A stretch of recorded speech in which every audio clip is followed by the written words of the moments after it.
ఇప్పుడు ఎవిస్ హాస్పిటల్ని సంప్రదించండి. స్కానింగ్ కూడా ఫ్రీగా చేస్తున్నారు. Avis hospitals. నమస్తే రమగారు. నమస్తే చే. రమగారు, బోధిసత్వ కథలు మనం చెప్పుకుంటూ ఉన్నాం. ఈ బ్రహ్మదత్తుడు కాశీరాజుగా ఉన్నప్పుడు బోధిసత్వుడట ఒక వ్యాపారికి కుమారుడుగా జన్మించాడు. వ్యాపారికి 2 కుమారులు, ఈయన పెద్ద కుమారుడు అనమాట. వ్యాపారస్తుడు చాలా ఏదో పెద్ద వ్యాపారమే చేసేవాళ్ళు. క్రమంగా వ్యాపారంలో ఏవో నష్టాలు వచ్చినాయి. ఆయన మరణించే సమయానికి ఆయన ఏం చెప్పాడంటే, నాయన, ఈ ఊళ్ళో పెద్దగా మన వ్యాపారం నడవట్లేదు, చుట్టుపక్కల ఊళ్ళల్లో మనం కొంచెం మదుపు పెట్టున్నాం, వాళ్ళందరూ మీకు డబ్బులు ఇస్తారు, వెళ్ళి తెచ్చుకొని తమ్ముడు నువ్వు పంచుకోండి, ఈ ఉన్న వ్యాపారం కొంత కుంటుపడి ఉందిగా దాన్ని ఇట్లాగే నడిపించుకోండి, మెల్లిగా ముందుకెళ్తుంది నాయన అని చెప్పాడు. సరే, బోధిసత్వుడు బేసిక్గా ధర్మాత్ముడు.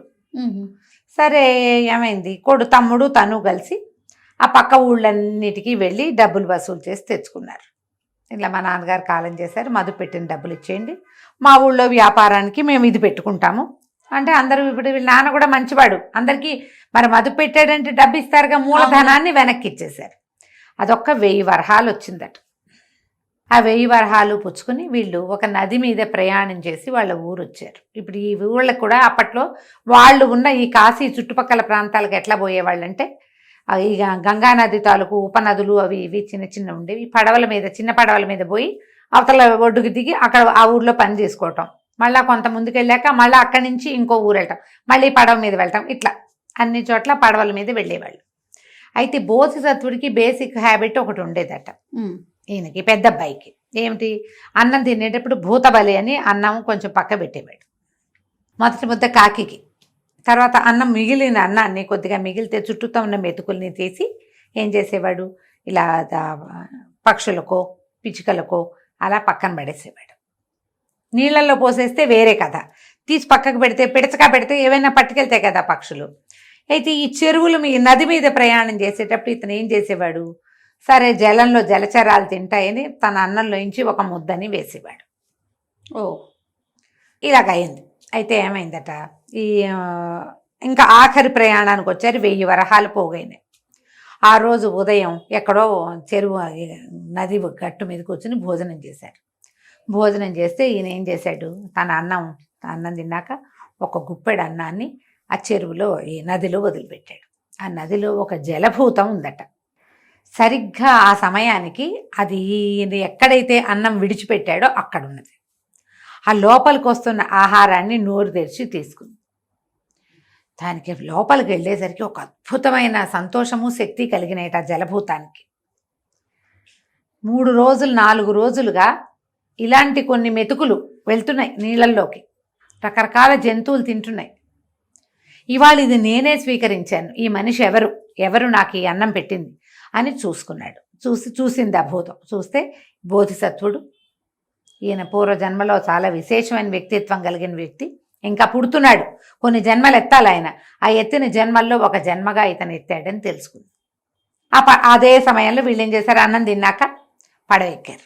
పడవెక్కితే బోధిసత్వుడు ధర్మాత్ముడే కానీ తమ్ముడు ధర్మాత్ముడు కాదు.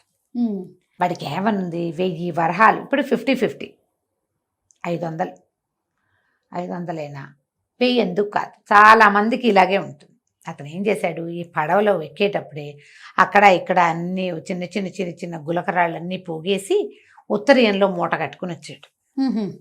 ఈ పడవ ఎక్కాక చూశాడు, అన్నయ్య దగ్గరున్న డబ్బుల మూట తన దగ్గరున్న మూట సమానంగా ఉన్నాయో లేదో చూసి, ఎప్పుడో ఒకప్పుడు మూటని నీళ్ళలో వేసేసి, ఏమిటి రాళ్ల మూటని వేసి మూట పడిపోయిందని చెప్పాలి, డబ్బుల మూటని తను దాచేసుకోవాలని అనుకున్నాడు.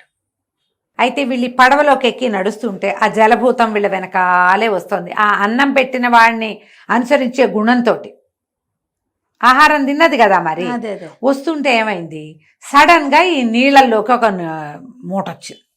ఆ జలభూతం తలకాయ ఎత్తి చూసింది, ఆ మూట వేస్తున్న వాడెవడో చూసేసింది. అదెవరు, తనకు అన్నం పెట్టిన వాడి తమ్ముడు. వాడి చేతిలో 2 మూటలు ఉన్నాయి, 2 ఉన్నాయి, ఒకటి వేస్తున్నాడు. ఆ జలభూతానికి దానికి లభించిన అపురూపమైన శక్తి వల్ల, అంటే ఈ మహాత్ముడి చేతి అన్నం తినటం వల్ల దానికి వెంటనే ఒక తెలిసింది జ్ఞానం ఏమిటంటే, ఇతను మోసం చేయటానికి పూనుకుని వేస్తున్నాడు అని. అదొక్కసారి నీటిలోంచి ఇట్లా పైకి వచ్చి కిందకు వచ్చింది. పైకి వచ్చేసరికి ఏదో కదలికి వచ్చేసరికి ఇతను కన్ఫ్యూజ్ అయిపోయి డబ్బు మూటని వదిలేశాడు. ఏమనుకున్నాడు, మొదట రాళ్ల మూటను వదిలేసి పోయిందని చెబుదామనుకున్నాడు. అదే అదే. కానీ ఆ రెండో పక్కన ఉన్నటువంటి ఆ మూటని ఎత్తి వేసేసాడు. వేసేసాక లబ లబ లబ లబలాడిపోయాడు. అన్నయ్య అన్నయ్య ఆ డబ్బులు పడిపోయినాయి, అన్నయ్య ఆ చేతిలో నుంచి పడిపోయినాయి అన్నయ్య అనేసరికల్లా మూట పడిపోవడం కొంతమంది చూశారు. పడేస్తున్నట్టు కాదు, పడిపోతున్నట్టుగానే కనపడింది దూరానికి. అది అవునండి ఏదో చేయి జారిపడింది, పొరపాటున పడిపోయింది అన్నయ్య, ఒళ్ళు తూలిపోయింది, కళ్ళు తిరిగినాయి, ఏదేదో చెప్పాడు. బోధిసత్వుడు తమ్ముడిని కావలించుకున్నాడు. పోతే పోయింది నాయన, ఏడాబోక పోనీలే. అసలు నాన్న చెప్పకపోతే మనకి డబ్బులు మదుపు పెట్టింది, మనకి ఇంతమంది రైతులు, మనకేం తెలుసు? ఏదో వచ్చాం తెచ్చుకున్నాం, పోనీలే. మనుషులు స్నేహాలైనా ఉన్నాయి మనకి, నువ్వు నేను ఉన్నాం, వ్యాపారం ఏదో ఉంది, కుంటు పడితే పడింది, కొంత పట్టుకు ఉంది, నీవు వల్లేదు, అందుకే సంతోషిస్తున్నాను నేను, ఏం పర్వాలేదన్నాడు అని తమ్ముడిని ఓదార్చాడు. అందరూ ఓహో ఓహో అన్నారు. పెద్ద అబ్బాయి చాలా మంచివాడు, వ్యాపారస్తుడు, పెద్ద కొడుకు, తమ్ముడిని ఓదార్స్తున్నాడు అనుకున్నారు. తమ్ముడు తన వస్తువుల్లో ఈ రెండో మూటను దాచిపెట్టేసుకున్నాడు. ఈ నీళ్లలోకి ఎప్పుడైతే ఈ మూట పడిందో ఈ జలభూతం ఏం చేసిందంటే ఒక సొరచేపని ప్రేరేపించి ఆ మూటని మింగు అని చెప్పింది. అది ఆ మూట మింగేసింది. కింద పడిందిగా, ఆ మూటను మింగేసి పొట్టలో ఉంచుకో, తర్వాత చెప్తాను నీ సంగతి అని. వీళ్ళు ఇంటికి వెళ్ళిపోయారు. ఇంటికి వెళ్ళాక తమ్ముడు ఏం చేశాడు, తన ఇంటికి తను చేరిపోయాడు. అన్నదమ్ములు ఇద్దరివి పక్కపక్క ఇళ్ళు. ఇంట్లోకి వెళ్ళి మధ్యాహ్నం సాయంకాలం అన్ని వ్యవహారాలు చూసినాక రాత్రికి రహస్యంగా డబ్బుల సంగతి చూద్దాం అనుకున్నాడు.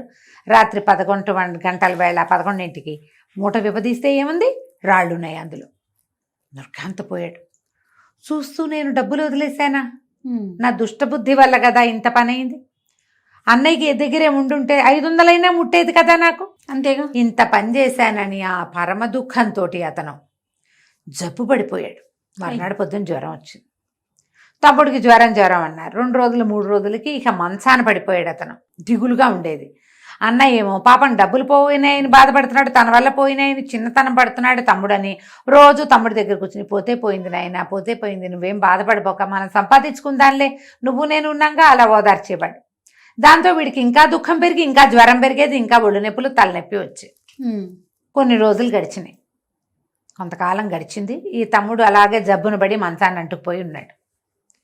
ఒకనాడు బెస్త వాళ్ళకి వాళ్ళు వలలేస్తారు కదా, నెలలో ఈ రోజు అని లెక్క ఉంటుంది, వాళ్ళకి ఏదో ఉంటుంది శాస్త్రం.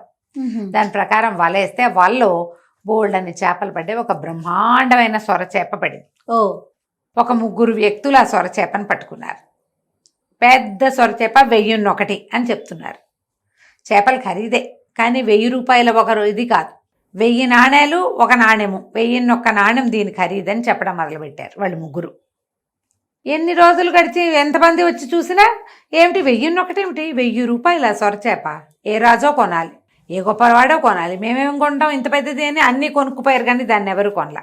అలా ఉండిపోయింది. అలా పట్టుకుని వెళ్తూ ఊళ్ళో తిరగటం మొదలుపెట్టారు. 1001 రూపాయి, 1001 రూపాయి అంటే ఎవ్వరు కొనలా. బోధిసత్వుడు వాకిట్లో నిలబడ్డాడు.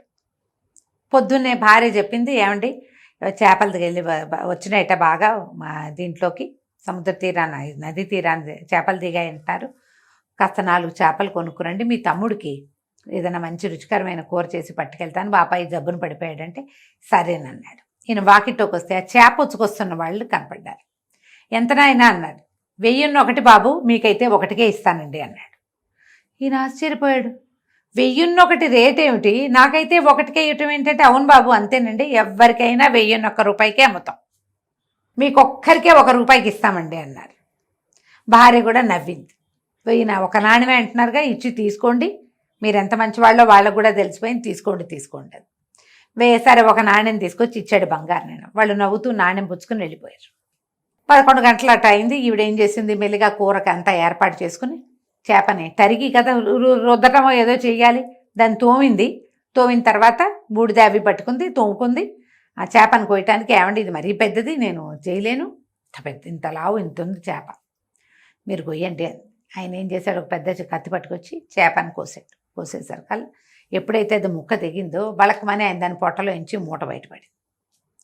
ఈయన ఆశ్చర్యపోయాడు. ఇదేమిటి, ఈ మూట మనకు తెలిసిన మూటే. ఓపెన్ చేశాడు. చేస్తే 1000 నాణేలు ఉన్నాయి అందులో. ఆయన పరమాశ్చర్యంతో, ఇది మందే, నూతన చెరువులో పడిపోయిన అది ఆ రోజు నదీ ప్రయాణంలో మా తమ్ముడి చేతిలో నుంచి జారి పడిపోయిన మూట ఇదే, లెక్క పెడితే 1000 వరహాలు ఉన్నాయి. వాళ్ళెవరో జ్ఞానులుగా ఉన్నారు, ఉమ్. వాళ్ళకి ఎట్లా తెలిసింది ఇందులో 1000 రూపాయలు ఉన్నాయని? 1001 ఇచ్చి ఎవడైనా కొంటే వాడి 1000 వాడికే ఉంటుంది. అంతే. ఈ 1000 నాది కాబట్టి నాకు 1 రూపాయికి అమ్మారు వాళ్ళు. ఎవరికైనా ఏం చెప్తున్నారు? 1001 చెప్తున్నారు. ఈ లోపల వారావీర ఆ సందులో ఉన్న వాళ్ళందరూ చెప్పారు, ఈ చేపల బెస్త వాళ్ళు 3 ఈ చేపని 1001 రూపాయి అని మొత్తం ఊరంతా తిరిగారని. ఉమ్. అందరికీ 1001 చెప్పి నాకెందుకు 1కి అమ్మారు అనేది నాకు ఇప్పుడు అర్థమైంది. ఈయన ఆశ్చర్యపోయాడు. ఏదో ఉంది విశేషం, వింత. సరే ఏం చేశాడు, కూర వండించాడు భార్యతోటి. ఉమ్. తమ్ముడికి కూర పంపించాడు. ఈ చెరువులోంచి, అదే నదిలోంచి వచ్చింది కదా, ఈయన ఇంత కూరని గుప్పాడు అన్నం కలిపి పట్టుకెళ్ళాడు నది దగ్గరికి. ఎక్కడైతే వీళ్ళు చేపల వాళ్ళు అమ్ముతారో ఉమ్. నది తీరాన అక్కడికి పట్టుకెళ్ళారు. పట్టుకెళ్ళి ఆ నీటిలో వేసాడు. ఆ ముద్ద వేసేసరికల్లా ఆ జలభూతం లోపల నుంచి బయటకు వచ్చింది. మహానుభావ, నీది చేతన్నం ఒక్క ముద్ద తిన్నందుకు నాకు ఎంతో శక్తి వచ్చింది, జ్ఞానం పెరిగింది, మళ్ళీ నువ్వు అన్నం పెట్టడానికి వచ్చావు అనేసరికి ఈయన ఆశ్చర్యపోయాడు. ఎవరు నువ్వేంటంటే, కొద్ది రోజుల క్రితం నువ్వు డబ్బు పోగొట్టుకున్నాడే రోజు ఉదయం నీ చేతి అన్నం తినటం వల్లే నాకు జ్ఞానం వచ్చింది, ఒక సొరచేపని ప్రేరేపించి మింగించాను, డబ్బు పోగొట్టుకోవటం వల్లే మీ తమ్ముడికి అనారోగ్యం వచ్చింది, కానీ నీ మంచితనం వల్ల నీకు వచ్చేసింది ఓకే అని ఇలాగే ఎప్పుడు భూతదయ కలిగి ప్రాణులకి అన్నం పెట్టే క్రియ ఈ భూతయజ్ఞం ఇది చేస్తూ ఉండని నమస్కారం చేసి జలభూతం వెళ్ళిపోయి ఈయన సంతోషంగా ఇంటికి వచ్చి తమ్ముడికి చెప్పాడు, మన 1000 నాణేలు దొరికినాయి, నువ్వేం భయపడకు, చేరుకోదు. అయితే ఆ జలభూతం చెప్పింది, మీ తమ్ముడికి ఇవ్వద్దు, అతను దుష్టబుద్ధితోటే పడేశాడు దాన్ని. ఓకే. అంటే ఈయన నవ్వాడు. సరేనన్నాడు. కానీ ఇంటికి వచ్చాక దాన్ని అతను పాటించలే. మా తండ్రి ఆస్తిలో నాకెంత భాగం ఉందో తమ్ముడికి కూడా అంతే భాగం ఉంది, వాడికి దుర్బుద్ధున్నా సద్బుద్ధున్నా అని 500 నాణేలు తమ్ముడికి ఇచ్చాడు. తమ్ముడి విషయంలో మాత్రం జలభూతం చెప్పింది పాటించలా. కానీ అతను ఎప్పుడు అన్నం తినేటప్పుడు కొంచెం అన్నం పక్కన పెట్టడం మాత్రం ఏనాడు, అంటే ఆ జన్మ చాలించే వరకు మర్చిపోలేదు, మానలేదన్నమాట. కథ కంచికి మనం ఇంటికి. బా అద్భుతంగా ఉందండి. నమస్తే రమగారు. నమస్తే చేయ.